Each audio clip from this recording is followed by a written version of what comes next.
सुख करता दुख हरता वार्ता विघ्नाची दुर्वे। नमस्कार, योगिनी एस्ट्रो से मैं आचार्य आशुतोष आपका स्वागत करता हूं। आज हम चंद्र ग्रहण पर विस्तृत जानकारी प्रदान करेंगे। चंद्र ग्रहण 3 प्रकार के होते हैं: पूर्ण चंद्र ग्रहण, खग्रास चंद्र ग्रहण एवं छाया चंद्र ग्रहण। वर्ष 2025 में 7 सितंबर 2025 को पड़ने वाला चंद्र ग्रहण खग्रास चंद्र ग्रहण के नाम से जाना जाएगा, जो कि भाद्रपद शुक्ल पक्ष पूर्णिमा को पड़ेगा। चंद्र ग्रहण सूर्य एवं चंद्रमा के मध्य पृथ्वी के आ जाने से, जब सूर्य का प्रकाश चंद्रमा पर नहीं जाता है, तब चंद्र ग्रहण बनता है। चंद्र ग्रहण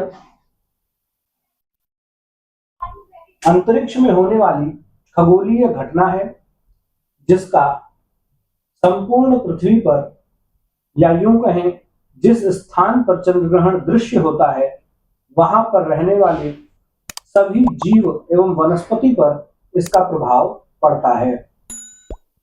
7 सितंबर को होने वाले चंद्र ग्रहण का प्रभाव पृथ्वी पर पूर्ण रूप से पड़ रहा है, जिसमें एशिया महाद्वीप एवं अंटार्कटिका महाद्वीप पर इसका पूर्ण प्रभाव रहने वाला है। इस चंद्र ग्रहण का ग्रासमान 1 घंटा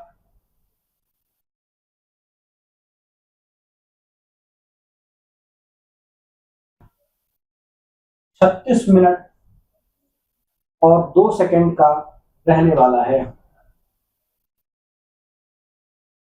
जिसका स्पर्श काल सायं 9:57 से शुरू होगा तथा सम्मेलन काल 11:01 से शुरू होगा। यहां पर आपके मन में प्रश्न हो रहा होगा कि स्पर्श क्या है और सम्मेलन क्या है। आप चित्र के माध्यम से समझेंगे। जिस समय पृथ्वी की छाया चंद्रमा को, जैसे आप यहां चित्र में देखेंगे, ये पृथ्वी है और ये चंद्रमा है। चंद्रमा को पृथ्वी की छाया जब स्पर्श करती है, तब उसे स्पर्श काल कहा जाता है। इसी प्रकार चंद्रमा और पृथ्वी दोनों की छाया जब कुछ हिस्से तक मिल जाती है, तब इसे सम्मिलन कहते हैं।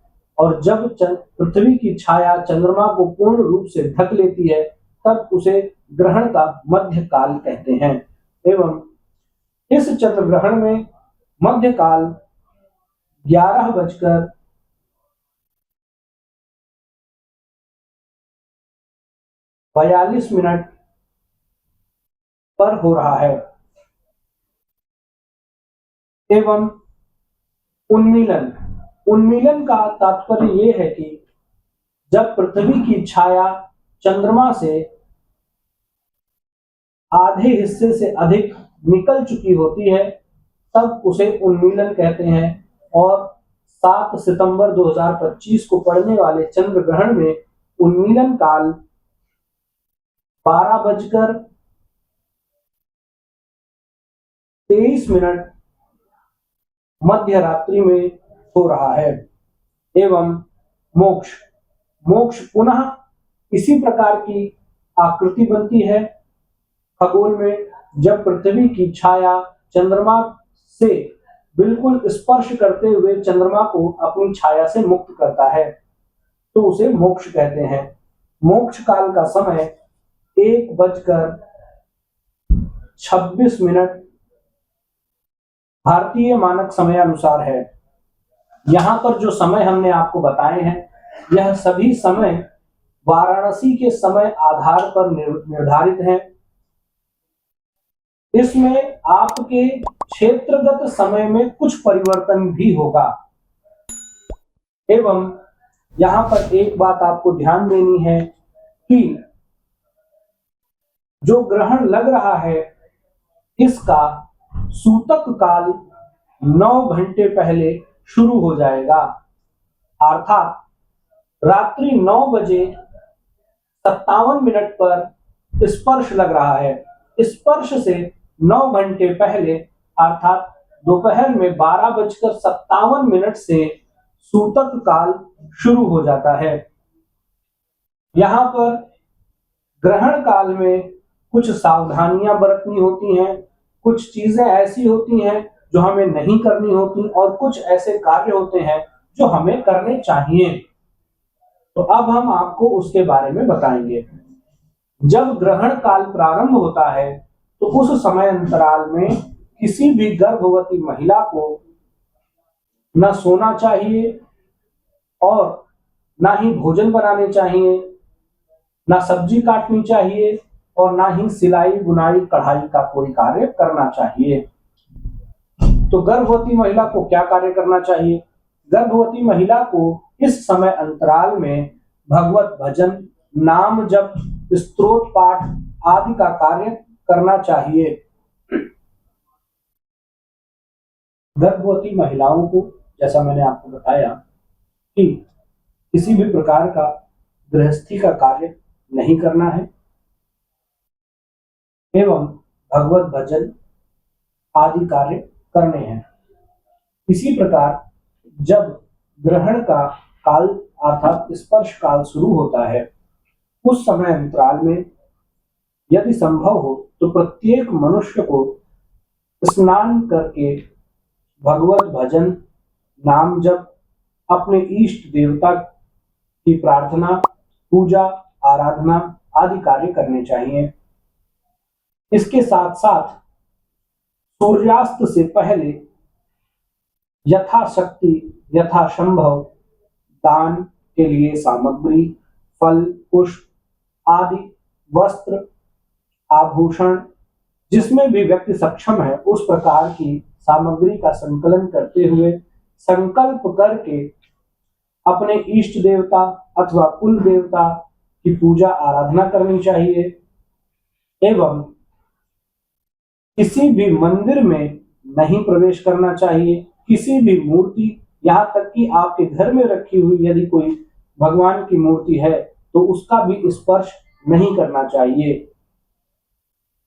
जब ग्रहण काल चल रहा हो उस समय अंतराल में किसी की बुराई नहीं करनी चाहिए, किसी की निंदा नहीं करनी चाहिए, किसी प्रकार का व्यभिचार नहीं करना चाहिए तथा किसी भी प्रकार से झूठ या किसी व्यक्ति की लड़ाई झगड़ा संबंधी विवाद में कभी भी पक्ष अथवा विपक्ष नहीं लेना चाहिए, अर्थात स्वयं का चिंतन करना चाहिए और ईश्वर की चिंतन में ही लगे रहना चाहिए। जब ग्रहण काल समाप्त हो जाए तो उस समय के बाद तत्काल यदि संभव है तो स्नान करके भोजन आदि का कृत्य करना चाहिए। यदि भोजन का समय जा चुका है तो आपको शयन आदि में जाना चाहिए। सूर्योदय के बाद आपने जो पूर्व संकल्पित सामग्री रखी है उसे किसी गरीब अथवा निरीह ब्राह्मण को दान करना चाहिए। इसके अतिरिक्त ग्रहण काल में पत्नी के साथ सहवास अथवा सोने से भी बचना चाहिए। सोने का तात्पर्य यहाँ निद्रा से है, आभूषण वाले सोने से नहीं। एवं जैसी आपकी राशि की अवस्था है उस राशि के निमित्त सामग्री का भी दान ग्रहण काल में किया जाना चाहिए। यहाँ पर एक बात और आपको बता दें, जिस प्रकार यह खगोलीय घटना जिसे चंद्र ग्रहण के नाम से जाना जाता है, इस खगोलीय घटना के समय जन्म लेने वाले जातक की कुंडली में भी चंद्र ग्रहण दोष उत्पन्न होता है। इसी प्रकार यदि आपकी कुंडली में भी चंद्रमा राहु के साथ अथवा चंद्रमा सूर्य के साथ अथवा चंद्रमा केतु के साथ बैठा हुआ है तो चंद्र ग्रहण दोष बनेगा और जब चंद्र ग्रहण दोष बनेगा, चंद्रमा पीड़ित अवस्था में होगा, तो निश्चित रूप से चंद्र ग्रहण लगने पर आपकी मानसिक स्थिति बहुत अधिक विचलित होगी और आप मानसिक रूप से बहुत अधिक परेशान महसूस करेंगे। और जब आपकी कुंडली में ऐसी अवस्था बनी हुई हो तो चंद्र ग्रहण के समय अंतराल में चंद्रमा का विशेष पूजन करना चाहिए। इसमें सर्वोत्तम पूजन भगवान शिव का चंद्रशेखर स्तोत्र होता है। भगवान शिव का चंद्रशेखर स्तोत्र का पाठ करने से चंद्रमा यदि आपकी कुंडली में पीड़ित है तो उससे आपको लाभ मिलेगा, मन शांत होगा, चित्त एकाग्र होगा एवं आपको चंद्रमा की शीतलता का अनुभव प्राप्त होगा। यहाँ पर हम आपको आपकी राशि के आधार पे चंद्र ग्रहण के फल बता रहे हैं। ध्यान से सुनिएगा। मेष राशि वाले जातक अर्थात जिनकी चंद्र राशि मेष है, उनके लिए यह चंद्र ग्रहण लाभदायक रहने वाला है।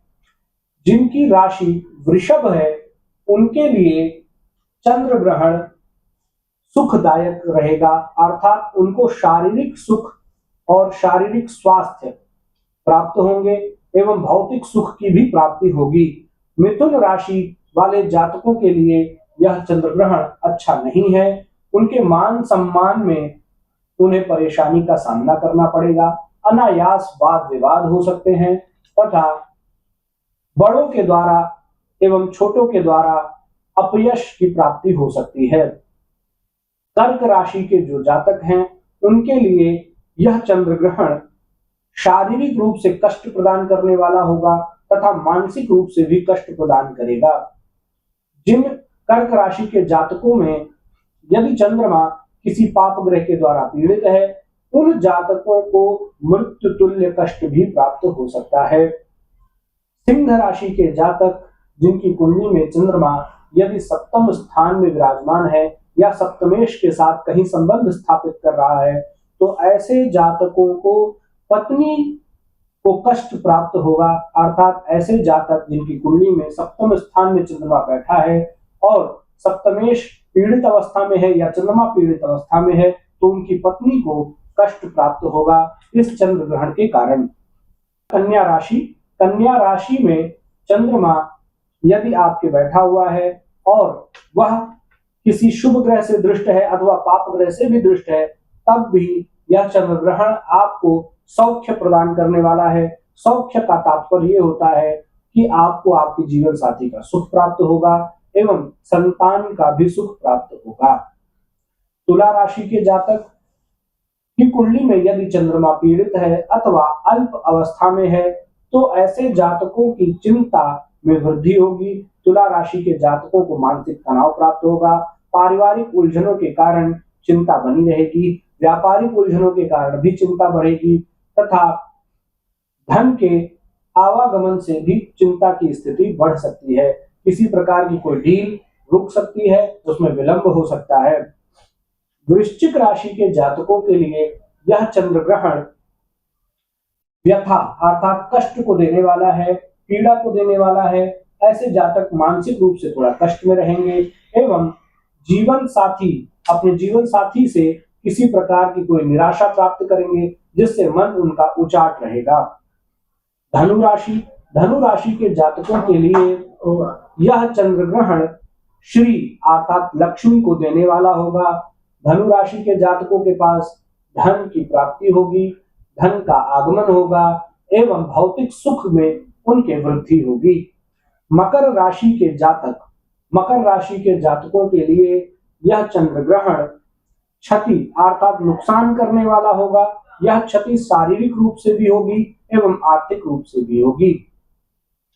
कुंभ राशि के जातकों के लिए यह चंद्र ग्रहण घात अर्थात शारीरिक नुकसान, चोट, चपेट, किसी अस्त्र से अथवा शस्त्र से घात अर्थात चोट लगने की घटना को घटित करा सकता है। मीन राशि वालों के लिए यह चंद्र ग्रहण हानि अर्थात नुकसान करने वाला है। यदि आप व्यापार करते हैं तो आपको व्यापार में हानि प्राप्त होगी। यदि आप नौकरी कर रहे हैं तो नौकरी में आपके सहकर्मियों का आपको सहयोग प्राप्त नहीं होगा। आपके उच्च पद के अधिकारियों से संबंध ठीक नहीं रहेंगे, जिसकी वजह से कार्य प्रणाली में आपको परेशानी का सामना करना होगा। इसके बाद अब हम आपको इस चंद्र ग्रहण का हमारे भारत देश पर क्या प्रभाव पड़ेगा इसकी जानकारी देते हैं। चंद्र ग्रहण का हमारे भारत देश पर यह प्रभाव पड़ेगा कि भारतीय राजनीति में बहुत बड़ी हलचल पैदा होगी और उठापटक होती हुई दिखाई दे रही है। इसके अतिरिक्त आने वाले 6 माह में भारतीय राजनीति से किसी एक विश्व प्रसिद्ध नेता का निधन भी होने की संभावनाएं बन रही हैं। इसके अतिरिक्त भारत देश का विदेश अर्थात दूसरे देशों के साथ संबंध बहुत अच्छा होगा। जैसा कि अभी आप सब देख रहे हैं, ट्रंप हमारे देश के ऊपर बार बार टैरिफ लगा रहे हैं। आने वाले 4 महीनों के अंदर अंदर इसमें भी काफी सुधार भारत देश के लिए होता हुआ देखा जा रहा है।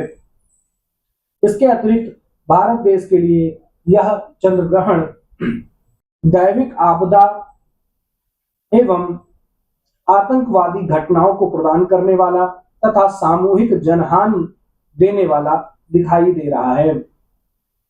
शेयर मार्केट में अस्थिरता बनी रहेगी तथा 1.5 महीने के भीतर सोने एवं आभूषण जैसे चांदी, गोल्ड, निकेल आदि धातुओं के दाम बहुत तेजी से ऊपर बढ़ेंगे।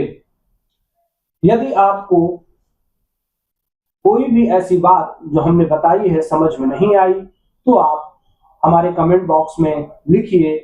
हम कोशिश करेंगे आपके प्रश्नों का उत्तर शीघ्र अतिशीघ्र आपको दें। यदि हमारी ये वीडियो आपको बहुत अच्छी लगी है तो आप हमारे इस चैनल को सब्सक्राइब कीजिए, वीडियो को लाइक कीजिए और शेयर कीजिए। बेल आइकन जरूर दबाइए ताकि हमारी जो भी वीडियो है वो आप तक जल्दी से जल्दी पहुंचे और आपको उसकी जानकारी मिले। धन्यवाद।